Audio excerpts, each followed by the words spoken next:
खास करून आम्ही सातपुड्यातील आणि धडगाव तालुक्यातील प्रतिनिधित्व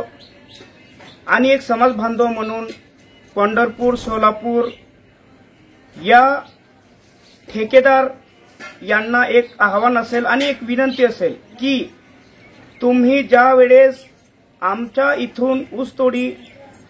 कामगार यांना तुम्ही ज्या वेळेस घेऊन जातात त्यावेळेस तुमची एक कायदेशीर जबाबदारी बसते की तुम्ही ज्या वेळेस आमच्या धडगाव तालुक्यातील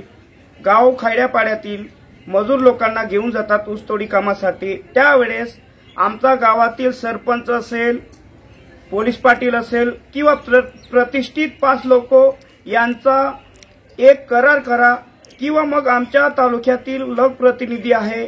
यांच्याशी भेटगाठ घालून आणि माननीय पोलीस स्टेशन धडगाव या ठिकाणी तसं पत्र देऊन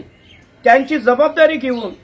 तुम्ही आमच्या इथल्या लोकांना घेऊन जाताना तशी जबाबदारी बाळगून तुम्ही मजुरी कामासाठी आमच्या समाज बांधवांना घेऊन जावे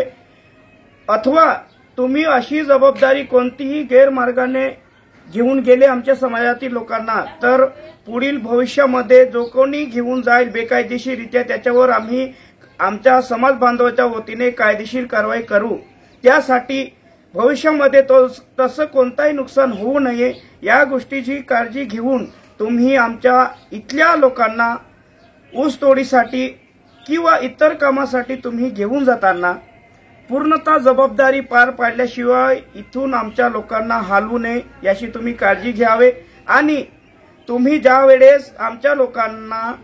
ॲडव्हान्स पैसे म्हणून तुम्ही 2 लाख 1.5 लाख 3 लाख वगैरे जे पण तुम्ही पैसे देतात ते पैसे आधी देऊ नये।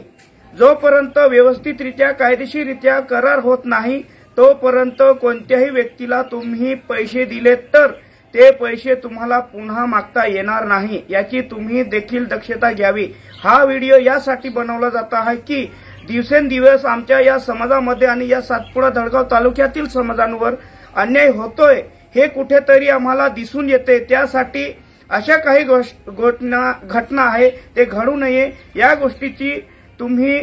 पूर्णतः पालन करावी अशी आम्ही या ठिकाणी आमच्या समाजाच्या वतीने तुम्हाला आवाहन करतो। याच्यात तुमचा सुद्धा हित आहे आणि आमच्या समाजाचा सुद्धा हित आहे आणि असल्यामुळे अशा कोणत्याही गोष्टी बेकायदेशीररित्या करावं नाही आणि करू नये अशी आम्ही पंढरपूर सोलापूर इथल्या लोकांना आणि त्या ठिकाणी असलेल्या ठेकेदारांना विनंती आहे। एवढं सांगतो। धन्यवाद।